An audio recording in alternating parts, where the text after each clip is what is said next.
we go.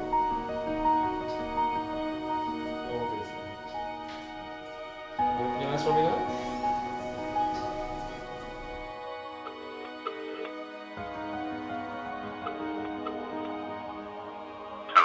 You all right?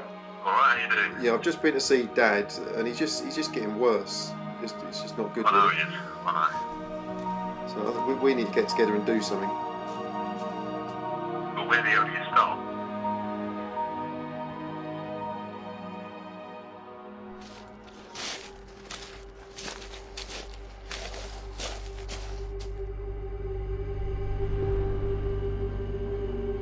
It was behind me all the time,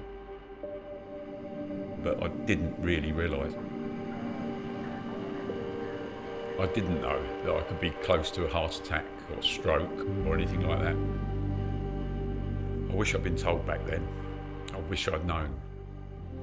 I just carried on how I always had. You always knew, you heard about people with heart attack. I just thought that was something that you either have or you don't. I had to scare myself by seeing what was going on and then realising that terrifies you. It's not just an illness. These things are there in the background and you need to look at them. You need to get them under control, and you can do it. You really can do it. I know that now. I know you can beat this thing.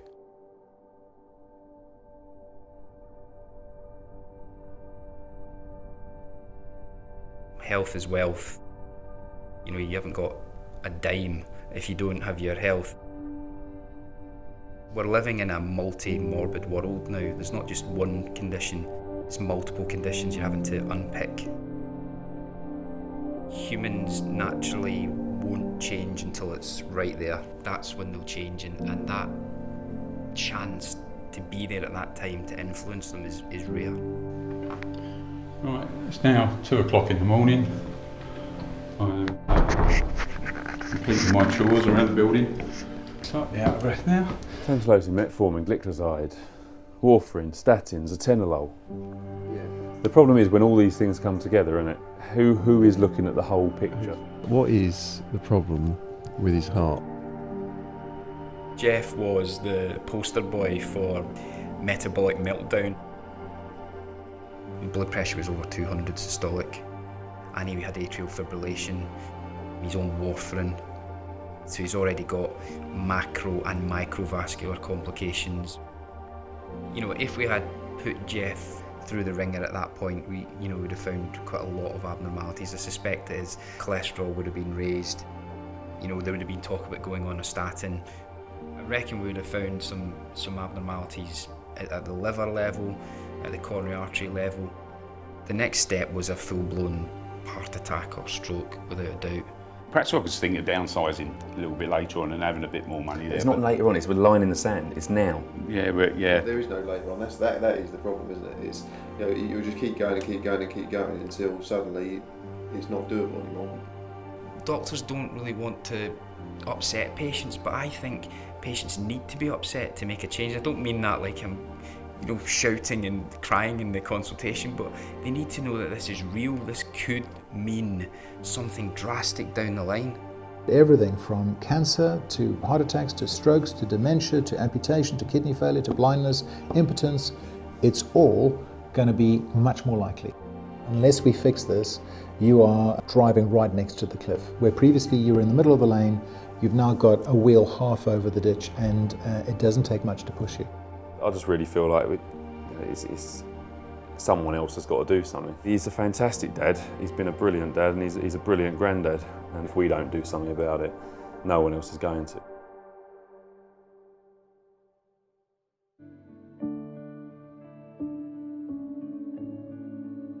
From Geoff's perspective, the continued elevation of your blood sugar, as soon as you're going above sort of 7, cardiovascular disease is guaranteed almost. The biggest impact that we have on patients comes from the consultant cardiologist, especially at the time when the stent goes in. Prevention and rehab is not optional. This is what needs to be done to stop them coming back. And sometimes you feel a bit as if you're drowning and that you're never going to be able to do the right thing ultimately. You just have to follow the guidelines. Yes, it's good to know about imaging the heart and echo and putting stents in and devices, pacemakers, all those other facets to cardiology, arrhythmias. But if you want to stop people from getting there in the first place, you've got to embrace prevention. I think that more thought has to go into what the patient actually wants themselves. Ultimately, everyone who's in this sphere wants the same thing. We all want patients to get better. And I think I start to think about all the things that, What? well, that you're going to leave behind. No, you don't need to think about that yet. I think we're looking at a world where at younger ages, people are going to be pitching up with heart failure because they've got diabetic physiology, hypertension, atrial fibrillation, stroke, heart attacks. It's going to rise unless individuals start realising that what they ingest and what they do day to day actually matters. We know he's stubborn. I understand what I need, but I'm not going to be doing it. So what's the problem? You're always 100 miles an hour, you just got to calm down. Who's talking? Once he digs his heels in, that's it. I don't enjoy cooking. You do though. I don't enjoy it. You do. If you I just- don't enjoy cooking. 5, 6 people who come into my clinic on a Tuesday morning will be Geoff. You have me running up and downstairs with my heart going like 20 to the Yeah, we have to. dozen. That's part of saving you, isn't it? Otherwise you'd be lying on your back eating whatsits. It's such a moving thing when you think about the dads that haven't been fixed. If you could only just take a snapshot of that final moment when someone dies from something that could have been prevented. If you can only take that snapshot and show it to people, this is what happens. It's like a shock.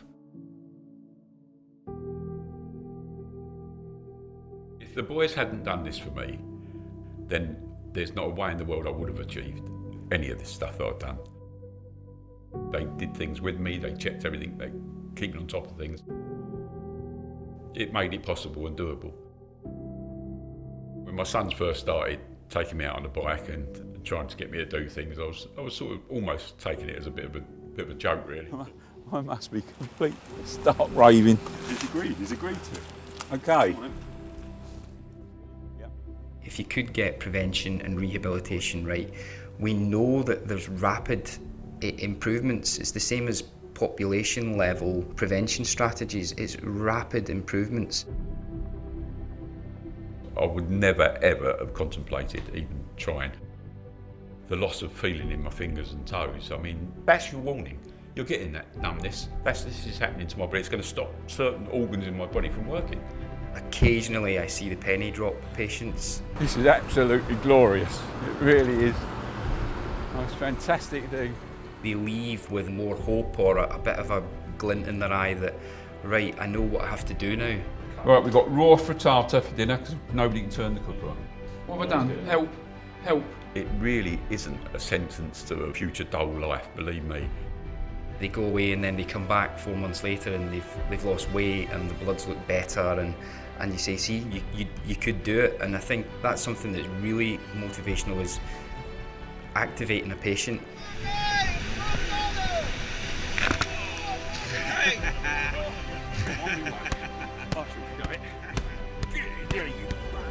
I've got a far better life now than I ever had, and it's only through doing what we did and doing what the boys did for me and changing my lifestyle.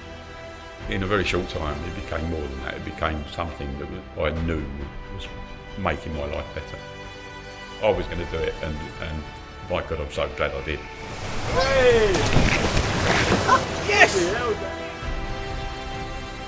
You see the rapid changing, and during the documentary you see his energy levels go up, you see the weight coming off him, his mood goes up. The key message is that if you've got the right support, if you've got the right information and you can make the right choices, you can revolutionise yourself. I think any human being could do that in that situation.